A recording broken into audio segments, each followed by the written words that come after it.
Bagaikan Tom dan Jerry dan bagaikan Tuan Krab dan Plankton, seperti itulah bisa kita ibaratkan Donald Trump dan Xi Jinping, yaitu Amerika versus Cina. Penasaran? Yuk kita bahas di Monthly April tahun 2025 bersama Pilar Mas Investor Sekuritas. Touch your heart, touch your profit.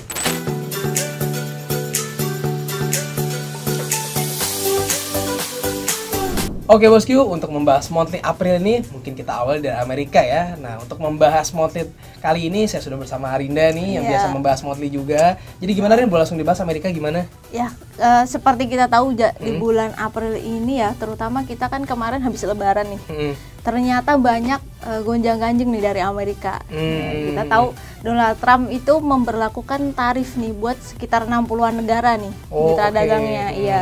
Jadi tarif itu adalah bentuk balasan nih dari Amerika Serikat untuk produk-produk impor dari negara mitra dagang tersebut. Nah, yang kena tarif itu sebenarnya banyak negara aja. Dari Eropa, terus ada Tiongkok juga, terus kita juga kena gitu kan. Kita kena 32%, terus Tiongkok kena 34% awalnya gitu kan. Nah, itulah jadi agak gonjang-ganjing nih di bulan ini. Oh gitu. Tapi dengar-dengar katanya Tiongkok jadi 104% nih. Nah benar, jadi kan awalnya Tiongkok itu ditetapkan tarif balasan sebesar 34%, tapi dibalas lagi sama Tiongkok ya 34%, terus habis itu dibalas lagi sama Amerika ya, nggak terima dia balas lagi sebesar 104%. Nah Tiongkok nggak terima lagi, dibalas lagi 84%. Dan akhirnya yang terakhir itu Amerika membalas sebesar 125% ya. Oke, berarti benar-benar kayak Tom and Jerry ya. Berantem terus nih berdua. Bener, dan itu tuh kebijakan tarif itu cuma berubah-ubah sehari-hari gitu. Iya, benar-benar. Nggak bisa nafas kita. Nah, kita nggak bisa nafas. Bahkan kita yang warga global pun bingung ya, maksudnya mereka kok bisa gitu.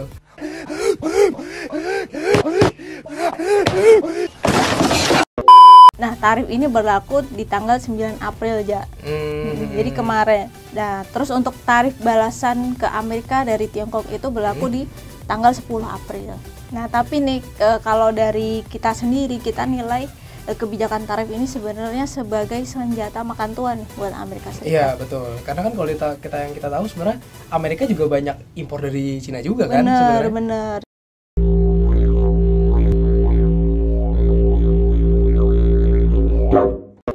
Karena kan pertumbuhan di Amerika tuh juga lagi melambat ya. Terus juga kalau dengan adanya tarif ini otomatis inflasi mereka juga bakal naik gitu. Iya. Nah, ini juga bikin The Fed mikir-mikir nih buat menurunkan tingkat suku bunganya kayak gitu. Berarti ngaruhnya ke macam-macam ya Rina. Bener. Sakit kepala? Nah, terakhir video ini dibuat ya. Akhirnya si Donald Trump itu mungkin mikir-mikir ya, dia akhirnya berpikir untuk menunda kebijakan tarif itu selama 90 hari.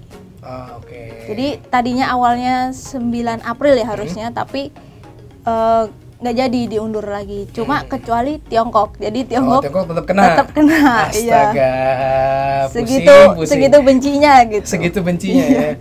Wah, parah deh Amerika nih. Karena kan kita tahu sendiri aja, mungkin si Donald Trump itu pengen make America great again ya, gitu. And we will make America great again.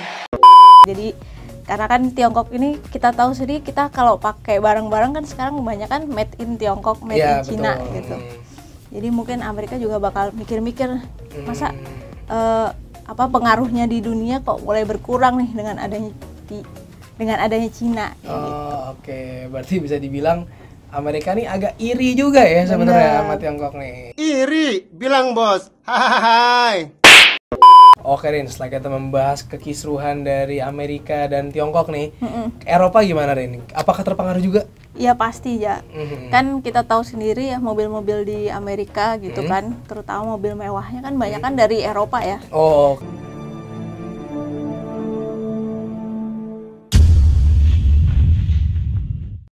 Gitu. Jadi bakal terpengaruh juga sih dengan kebijakan itu, karena Eropa juga kena 10% nih dari si Amerika gitu. Tapi nggak terlalu besar ya, maksudnya untuk 10% sebenarnya. Cuma tetap aja berasa. Katakanlah beli Mercy kena 10% lagi untuk tidak. untuk menangkal itu sebenarnya Uni Eropa itu mulai nego-nego nih. Jadi dia mengusulkan untuk penghapusan tarif industri secara timbal balik. Jadi 0% gitu. Oh, oke. Tapi ternyata ditolak nih sama Amerika Serikat. Aduh. Iya, karena si Donald Trump lagi-lagi ya dia bilang American first gitu. Jadi jadi ditolak lagi proposal itu. Dah akhirnya juga si Eropa juga bingung nih. Kira-kira kedepannya gimana? Tapi sejauh ini masih melakukan negosiasi gitu sih sama Amerika. Karena kan otomotif ya Eropa itu juga cukup maju sih. Kan dia banyak ekspor ke Amerika. Gitu. Betul. Wah, padahal nih sebenarnya salah satu pendapatannya Amerika juga ya. Bener, tapi malah dipersulit gini. Ini emang nih Amerika nih problematik.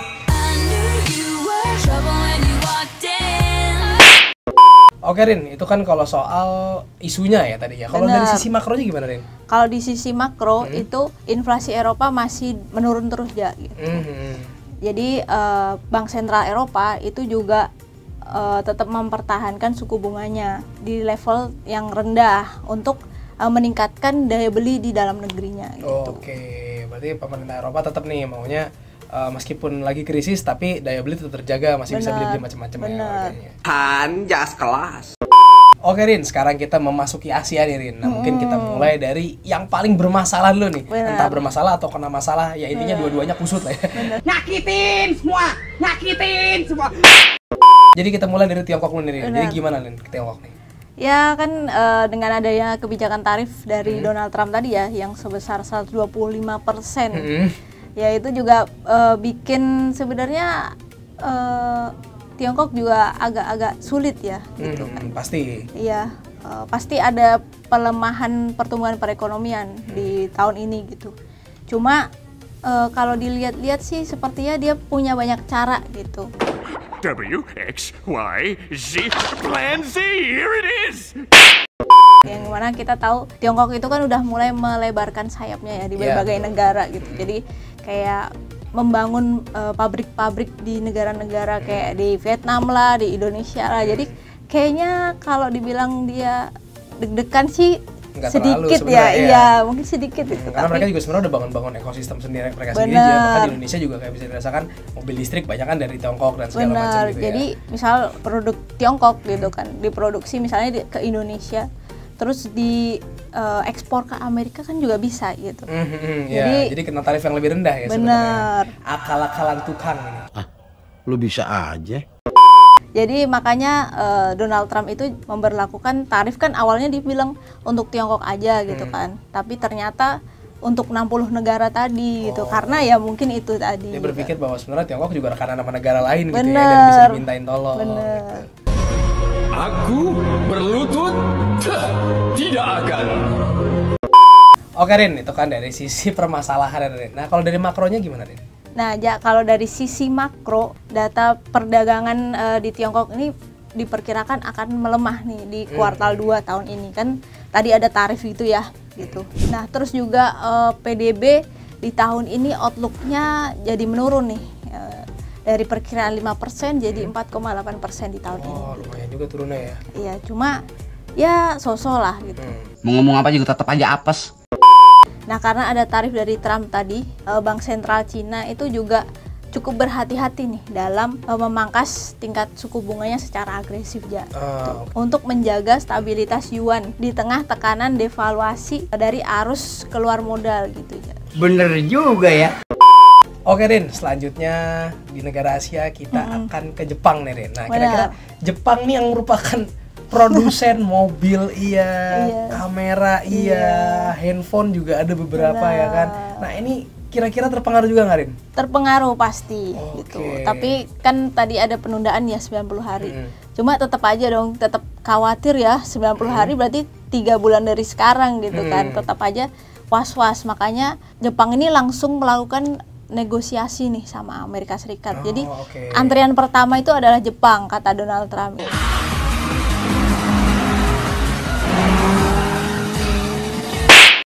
Oke, dia langsung paling awal ya. Iya bener. Dia ada ketar-ketir dia pasti. Itu kalau pemerintahnya bisa ngomong dia pasti ngomong. Iya betek udah saya. Tapi Jepang ini diberlakukan tarifnya emang lebih rendah sih daripada negara-negara lain. iya, termasuk ASEAN gitu kan. Kalau Indonesia 32, Iya. Cina 125 gitu kan, Vietnam 46 gitu kan. Kalau di Jepang itu cuma 24%. Tapi tetap aja ngaruh karena kan perekonomian Jepang di dalam negerinya juga lagi gonjang-ganjing lah, kayak populasinya yang menurun gitu kan. Itu terus habis itu daya belinya melemah. Jadi agak-agak susah juga buat Jepang gitu Iya ya. sih. Berat juga ya berarti ya. Punya pala pusing, nggak punya pala serem. Nah, jadi Bank Sentral Jepang itu juga berada dalam posisi yang sulit ya gitu. Di antara harus menjaga stabilitas pasar keuangan atau mendukung sektor ekspor gitu. Oh, oke. Berarti ya sebenarnya Jepang juga agak dilema juga ya. Mau belain pemerintahnya atau belain rakyatnya juga gitu ya Benar, ya. maksudnya. Dilema hatiku.